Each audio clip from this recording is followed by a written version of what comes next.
Total knee replacement मतलब हुआ हम घुटने के जोड़ को चेंज कर रहे हैं, और हिप रिप्लेसमेंट मतलब हम हिप की सॉकेट और उसको चेंज कर रहे हैं। तो दोनों के इंडिकेशन डिफरेंट हैं। ओल्ड लोगों में पेशेंट को बेड में रखना एक अच्छी बात नहीं है, क्योंकि एक चीज़ तो हुई फ्रैक्चर, दूसरा हो गया उनकी जनरल कंडीशन। अगर पेशेंट बेड में ज़्यादा टाइम रहता है तो उनको कई तरह की प्रॉब्लम हो सकती है, जैसे कि निमोनिया हो गया, या बेड सोर हो गया, या अलग कोई इन्फेक्शन हो गया, यूरिनरी इन्फेक्शन हो गया। तो ये सब चीज़ों से पेशेंट की बचने की संभावना बहुत कम हो जाती है। तो ओल्ड लोगों को फ्रैक्चर्स को निग्लेक्ट नहीं करना चाहिए। आजकल नई टेक्निक से हम ऑपरेशन करते हैं तो पेशेंट अगले दिन से ही चलना फिरना स्टार्ट करते हैं। बेसिकली फ्रैक्चर का मतलब होता है बोन। तो अगर बोन के बारे में बात करें तो बोन को तोड़ टूट जाना फ्रैक्चर बोलते हैं। नमस्कार दोस्तों, मैं प्रीति रावत स्वागत करती हूँ आपका HBN न्यूज में, जहां हम आपके स्वास्थ्य से रिलेटेड सारी जानकारी आप तक पहुंचाते हैं।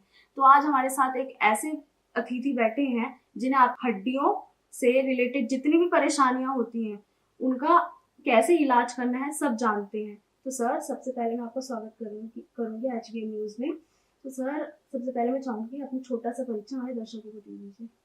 नमस्कार, मैं डॉक्टर अभिषेक वैश हूँ। मैं इंद्रप्रस्थ अपोलो हॉस्पिटल दिल्ली में ऑर्थोपेडिक सर्जन हूँ। मेरी स्पेशलिटी जॉइंट प्रिजर्वेशन मतलब जोड़ को बचाना, जॉइंट रिप्लेसमेंट, एक्सीडेंट के केसेस, फ्रैक्चर्स के केसेस और स्पोर्ट्स इंजरीज के केसेस, ये मैं इनसे डील करता हूँ। मुझे इस स्पेशलिटी में अब 15 साल हो गए हैं, और मेरा एक इंटरेस्ट रिसर्च भी है। तो पेपर पब्लिकेशंस और लिटरेचर जो भी लेटेस्ट हमारे देश विदेश में आ रहा है, तो उसकी जांच पड़ताल करना और उससे रिलेटेड अपने वर्क में उसको इंक्लूड करना, ये सब भी मेरी स्पेशलिटी ओके सर, तो सबसे पहले मेरा आपसे जो क्वेश्चन है वो है फ्रैक्चर। फ्रैक्चर होता क्या है और फ्रैक्चर की टाइप्स क्या होती हैं?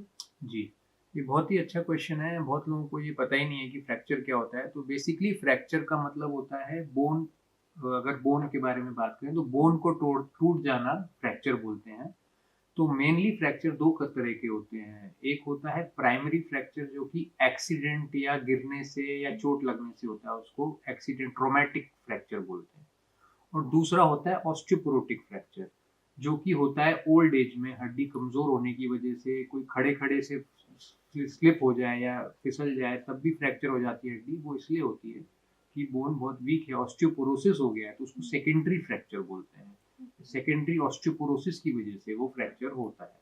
तो मेनली दो कारण, दो तरह के फ्रैक्चर होते हैं, और अलग अलग एजेस में अलग अलग तरह के फ्रैक्चर्स पाए जाते हैं। जैसे कि बच्चों के फ्रैक्चर्स अलग होते हैं, मिडिल एज में आप आएंगे तो उन लोगों में फ्रैक्चर्स अलग कारण से होते हैं, और ओल्ड एज में ऑस्टियोपोरोसिस की वजह से या गिरने की वजह से अलग तरह के फ्रैक्चर।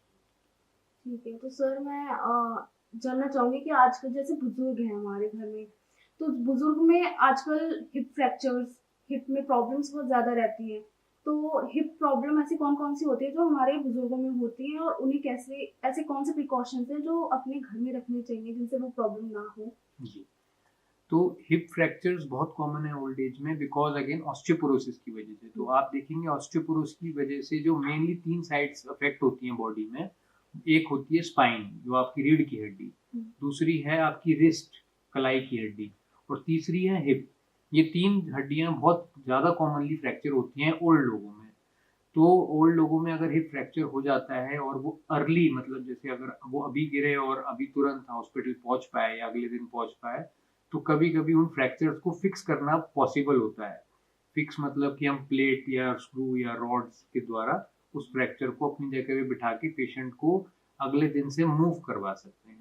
और कोई पेशेंट्स ऐसे होते हैं जिनमें फिक्सेशन पॉसिबल नहीं होता, बोन क्वालिटी अच्छी नहीं होती है, या वो लेट पहुंचते हैं हॉस्पिटल। उस टाइम में हम लोग कुछ एक चीज़ करते हैं जिसको पार्शियल हिप रिप्लेसमेंट बोलते हैं। तो उससे पेशेंट अगेन अगले दिन से चलने लग जाता है। ओल्ड लोगों में पेशेंट को बेड में रखना एक अच्छी बात नहीं है, क्योंकि एक चीज़ तो हो गई फ्रैक्चर, दूसरा हो गया उनकी जनरल कंडीशन। अगर पेशेंट बेड में ज़्यादा टाइम रहता है तो उनको कई तरह की प्रॉब्लम्स हो सकती है, जैसे कि निमोनिया हो गया, या बेड सोर हो गया, या अलग कोई इन्फेक्शन हो गया, यूरिनरी इन्फेक्शन हो गया। तो ये सब चीज़ों से पेशेंट की बचने की संभावना बहुत कम हो जाती है। तो ओल्ड लोगों को फ्रैक्चर्स को निग्लेक्ट नहीं करना चाहिए। आजकल नई टेक्निक से हम ऑपरेशन करते हैं तो पेशेंट अगले दिन से ही चलना फिरना स्टार्ट करता है। ओके सर, तो मेरा नेक्स्ट क्वेश्चन है कि बोन ट्यूमर क्या है और इससे कैसे बच सकते हैं? बोन ट्यूमर बेसिकली जब ये होता है, जब आपकी बॉडी का जो मैकेनिज्म है, बोन किस तरह से ग्रो करती है, किस तरह से उसमें कुछ सेल्स होती हैं ऑस्टियोब्लास्ट मतलब जो सेल्स हैं वो बोन को बनाती हैं। ऑस्टियोक्लास्ट होती हैं कुछ सेल्स जो कि एक्स्ट्रा बोन को हटाती हैं, तो ये नॉर्मल प्रोसीजर है। और ऑस्टियोसाइट्स होती हैं कुछ सेल्स जो कि मैच्योर बोन के अंदर होती हैं। अगर इन तीनों के साइकिल में कुछ प्रॉब्लम आ जाए तो बोन ट्यूमर होने के चांसेस होते हैं। तो बोन ट्यूमर होने के कई कारण हो सकते हैं, जैसे कि कुछ लोगों को कोई कारण ना हो तो भी हो जाता है। कुछ वायरसेस पाए गए हैं रिसर्च में जो जिसकी वजह से बोन ट्यूमर हो सकता है। कुछ लोगों को अगर क्रॉनिक इन्फेक्शन रहे, इन्फेक्शन बॉडी में बहुत टाइम तक रहें तो भी बोन ट्यूमर होने के चांसेस रहते हैं। रेडिएशन की वजह से बोन ट्यूमर हो सकता है। लॉन्ग टर्म कोई क्रॉनिक बीमारी है उसकी वजह से होता है। फैमिली हिस्ट्री है, कई कारण हो सकते हैं। तो एग्जैक्टली अगर कोई हाई रिस्क है जिनके फैमिली में हिस्ट्री है बोन ट्यूमर की, उनको थोड़ा सा सावधान रहना चाहिए। कोई अब नॉर्मल बोन स्वेलिंग दिखे या पेन हो तो उनको इमीडिएटली डॉक्टर को दिखाना चाहिए। सर, स्पाइन से जुड़ी कौन कौन सी प्रॉब्लम्स होती हैं और ऐसी कौन कौन सी प्रॉब्लम्स लेके आपके पास पेशेंट आते हैं स्पाइन से जुड़ी?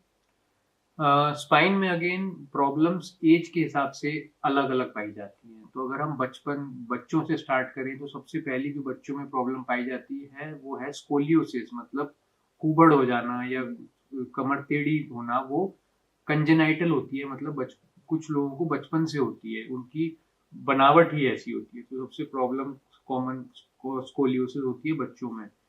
फिर कुछ प्रॉब्लम्स हो सकती हैं जैसे इन्फेक्शन की वजह से, जैसे ट्यूबरकुलोसिस, टीबी ऑफ स्पाइन, ये बहुत कॉमन है हमारे इंडियन सब कॉन्टिनेंट में, जिसको आइडेंटिफाई करके प्रॉपरली ट्रीट किया जा सकता है। पुराने ज़माने में किसी को ट्यूबरकुलोसिस हो जाता था तो वो एक तरह से डेथ वारंट होता था कि कोई इलाज नहीं है। आज की डेट में इलाज इतना अच्छा हो गया है कि पेशेंट बैक टू नॉर्मल अगर ट्रीटमेंट ठीक से करे तो आ सकता है। मिडिल एज में हम देखें तो सियाटिका एक सबसे बहुत कॉमन प्रॉब्लम है, डिस्क प्रोलैप्स। डिस्क कुछ लोग अगर आप ज़्यादा जिम करें, ज़्यादा झुकने का काम है, आपका वेट ज़्यादा है, तो आपकी डिस्क पे ज़्यादा लोड होने की वजह से डिस्क बाहर आके नर्व को दबा सकती है, जिसको बहुत लोग सियाटिका के नाम से भी जानते हैं। तो वो कॉमन प्रॉब्लम है यंग एज में। ओल्ड एज में आप आएंगे तो ऑस्टियोपोरोसिस की वजह से फ्रैक्चर रीढ़ की हड्डी में हो जाना, जिसकी वजह से नर्व दब जाना, या एक प्रॉब्लम होती है डीजेनरेटिव लंबर केनाल स्टेनोसिस, मतलब कि कमर की नस एज रिलेटेड प्रॉब्लम्स की वजह से होना। तो ये सब कारण अलग अलग एजेस में पाए जाते हैं और इन सब का ट्रीटमेंट अलग है और बहुत आजकल सरल ट्रीटमेंट है जिसकी अगर फॉलो किया जाए तो पेशेंट बैक टू नॉर्मल आ सकता है। ठीक है सर, एक ट्रीटमेंट सुना है क्लब फुट ट्रीटमेंट, वो क्लब फुट ट्रीटमेंट है क्या? तो क्लब फुट बच्चों में पाया जाता है। ये एक कंजेनाइटल प्रॉब्लम है पैरों से रिलेटेड। तो पैर जो है बच्चों के नीचे फेस करने की जगह ऊपर फेस करने लग जाते हैं, जिसकी वजह से बच्चों को चलने में कई प्रॉब्लम होती है और कॉस्मेटिकली देखने में बहुत परेशानदायक होता है ये पैर। और पेरेंट्स यूजुअली घबरा जाते हैं देख के कि ऐसा कैसे। बट क्लब फुट अगेन बहुत ही कॉमन प्रॉब्लम है और बहुत ही इजीली ट्रीट कर सकते हैं। इसमें हम मैनिपुलेशन करते हैं। मैनिपुलेशन का मतलब पैर को अलग अलग पोजीशंस में मूव करके प्लास्टर लगाया जाता है, और अगर एक करेक्ट टाइम पे करेक्ट तरीके से ट्रीट किया गया तो बच्चा बिल्कुल नॉर्मल हो सकता है। सर, जॉइंट प्रिजर्वेशन वो क्या है? तो आज से 10 या 15 साल पहले ये टेक्निक्स को कोई नहीं जानता था। सब सोचते थे जोड़ खराब हो गया तो इसका एक ही समाधान है, इसको बदलना। बट मेरी ट्रेनिंग लकीली जॉइंट प्रिजर्वेशन में हुई है यूरोप से, यूएस से। तो इसमें कई तरह की टेक्निक्स होती हैं। इसमें हम कोशिश करते हैं कि जो आपका जोड़ है जो भगवान ने आपको दिया है हम उसी को बचाएं लंबे से लंबे टाइम तक, क्योंकि उससे बेस्ट जोड़ कोई नहीं हो सकता। तो अगर सही टाइम पे पेशेंट हमारे पास आ जाता है तो हम दूरबीन से या कुछ स्पेशल इंजेक्शन, जैसे बहुत लोगों ने एक ही टेक्निक कॉमनली सुनी है जैसे कि पीआरपी, प्लेटलेट रिच प्लाज्मा। तो ये एक टेक्निक है जॉइंट प्रिजर्वेशन में, जो अर्ली स्टेज में अगर पेशेंट आता है तो उस एरिया जो डैमेज्ड है उसको हम वापस रिपेयर कर सकते हैं और उसको नॉर्मल कर सकते हैं।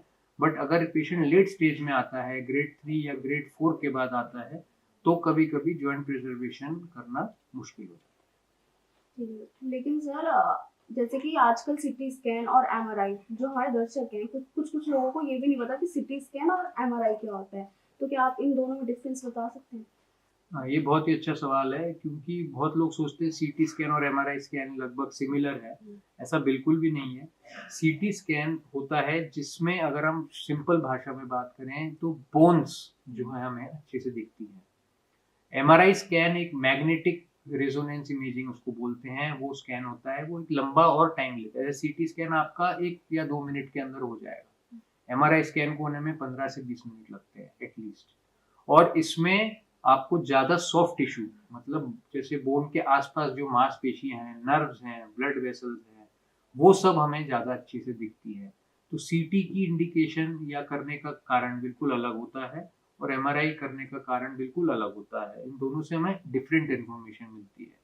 कुछ प्रॉब्लम्स होती हैं जैसे कि ट्यूमर्स होते हैं, जो कि बोन के अंदर है बट आसपास की मांसपेशियों को भी अफेक्ट कर रहा है। तो उस केस में कभी-कभी सीटी भी करना पड़ता है और एमआरआई भी करना पड़ता है।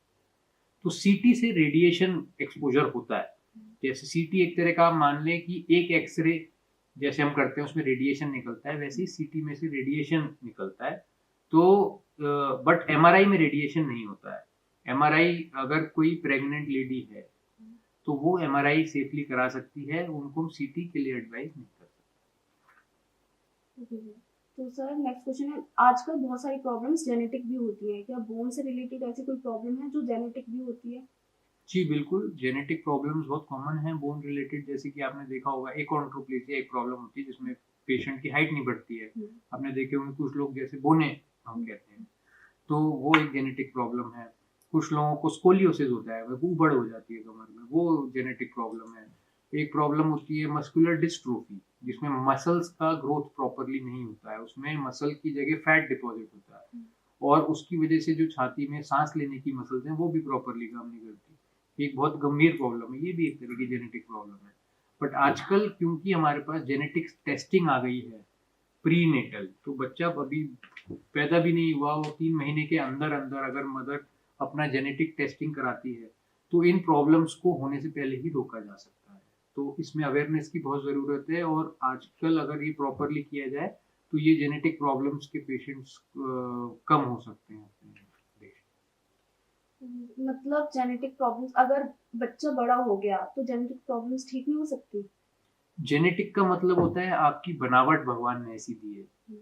तो मतलब कि उसमें कुछ इंग्रेडिएंट कम है या गलत है, जो नॉर्मल में होना चाहिए। तो जब बच्चा एक बार बॉर्न हो गया तो वो नेचर को आप चेंज नहीं कर सकते। हालाँकि रिसर्च चल रही है कि जेनेटिक अल्टरेशन होती है, जेनेटिक एडिटिंग होती है, बट वो सब अभी रिसर्च स्टेज में ही है। हो सकता है आज से 5 से 10 साल में। द टोटल नी रिप्लेसमेंट और टोटल हिप रिप्लेसमेंट, इसमें क्या डिफरेंस है? टोटल नी रिप्लेसमेंट मतलब वह हम घुटने के जोड़ को चेंज कर रहे हैं और हिप रिप्लेसमेंट मतलब हम हिप की सॉकेट और उसको चेंज कर रहे हैं। तो दोनों के इंडिकेशन डिफरेंट हैं। आजकल जोड़ बदलने की टेक्निक भी बहुत चेंज हो गई हैं। रिसेंट एडवांस की अगर हम बात करें, नई आधुनिक तकनीकों की बात करें, तो हम रोबोटिक जॉइंट रिप्लेसमेंट आजकल कर रहे हैं, जिससे कि चीरा कम छोटा पड़ता है, ब्लड लॉस कम होता है, टाइम भी कम लगता है, पेशेंट बैक टू नॉर्मल जल्दी आता है। तो उसका जो मनोबल है वो भी अच्छा रहता है और वो जल्दी अपनी रिकवरी भी कर पाता है और डरने की आजकल इसमें कोई बात नहीं है। जोड़ आजकल जो आ रहे हैं वो इतने अच्छे हैं कि 25-30 साल आराम से चलते हैं। तो अगर प्रॉपर तरीके से किया जाए, टेक्निक अच्छी की जाए, तो 25-30 साल आराम से वो निकाल के देते हैं। सर हम बचपन से ना कुछ बातें सुनते हैं, जैसे मम्मी बोलती है कि ज्यादा दूध पियो तुम्हारी हड्डियां मजबूत रहेंगी, ये बात सच है कि मिथ है? ये बात में कुछ पार्शियल ट्रूथ है, क्योंकि अगर आप देखें कि 30 या 35 साल की उम्र तक ही आपकी बॉडी में कैल्शियम डिपॉजिट होता है बोन्स के ऊपर। 30-35 साल के बाद वो जो कैल्शियम डिपॉजिट है वो निकलता है बॉडी से, तो झड़ता है कैल्शियम बॉडी से। तो इसलिए बचपन में जो पेरेंट्स बोलते हैं कि बच्चों को दूध लेना चाहिए, कैल्शियम रिच फूड खानी चाहिए, चने खाने चाहिए, इसलिए बोलते हैं क्योंकि आप एक बोन बैंक बना रहे हैं। 30 साल के बाद वो आपकी बॉडी से निकलेगा, इसलिए हमें 30 साल 35 साल के बाद अपनी बॉडी का ज़्यादा ध्यान रखना है, क्योंकि बोन्स वीक हो रही हैं। अगर हम प्रॉपर डाइट नहीं लेंगे, एक्सरसाइज नहीं करेंगे तो वो फर्दर वीकन। सर एक और, जैसे लोग बोलते हैं कि लोग कैल्शियम की दवाइयाँ ले लेते हैं बोन्स को मजबूत करने के लिए, तो वो सही है कि नहीं लेनी चाहिए उन्हें? एक्चुअली जो हमारा कैल्शियम का डेली इंटेक है वो 1000 मिलीग्राम से 1200 मिलीग्राम तक ही है। तो अगर हम प्रॉपर डाइट लें और हमारी बॉडी में एब्जॉर्प्शन अच्छा है, हमारी गट हेल्थ अच्छी है, तो यूजुअली हमें एक्स्ट्रा कैल्शियम लेने की ज़रूरत नहीं पड़ती। जैसे कि आपने बच्चों को देखा होगा, बच्चे अच्छा डाइट लेते हैं अगर, तो उनको कैल्शियम एक्स्ट्रा लेने की ज़रूरत नहीं है, वो दूध लेते हैं, सब चीज़ें लेते हैं। बट ओल्ड एज में जैसे जैसे हम आते हैं, ओल्ड एज मतलब हम 40-50 से ज़्यादा आगे बढ़ते हैं, तो हमारी बॉडी का एब्जॉर्प्शन कम हो जाता है, तो और खाने की हमारी क्वांटिटी भी कम हो जाती है, इसीलिए हमें एडिशनल कैल्शियम लेने की ज़रूरत पड़ जाती है। सर एक और बात सुनते हैं, लोग कहते हैं कि हमें सर्दियों में अपनी सर्जरी नहीं करानी चाहिए, गर्मियों में करानी चाहिए या गर्मियों में नहीं करानी चाहिए, तो ऐसी कोई बात है कि ऐसे लोग बोलते हैं? तो ये अगेन एक आपने बहुत अच्छा क्वेश्चन पूछा। लोगों के मन में एक मिथ होता है कि गर्मी में ज़्यादा सर्जरी कराने से पस बन सकता है, सर्दी में कराने से हीलिंग स्लो हो सकती है। एक्चुअली ये सब कही सुनी बातें हैं, इनमें कोई सच नहीं है।